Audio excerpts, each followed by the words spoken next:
ශ්‍රී ලංකාවේ වියලි කලාපයේ මැද පිහිටි අදටත් රහස් රැසක් සඟවාගෙන සිටින කන්දක් තිබෙනවා. ඒ තමයි රිටිගල.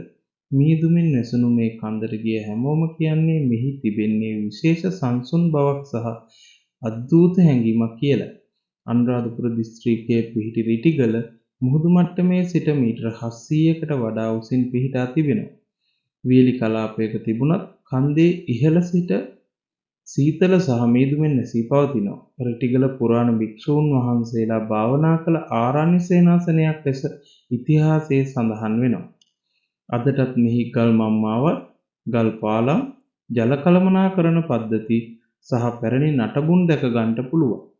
ඒවා පුරාණ ශ්‍රී ලාංකිකයන්ගේ විශිෂ්ට ඉංජිනේරු හැකියාවට සාක්ෂි සපයනවා. රිටිගල ගැන ජනප්‍රවාදයක් තිබෙනවා.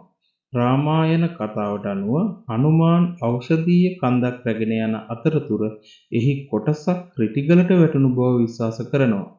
ඒ නිසා මෙහි දුර්ලභ ඖෂධීය ශාක බොහෝමයක් වර්ධනය වන බව ජනතාව අතර අදටත් ප්‍රචලිතයි.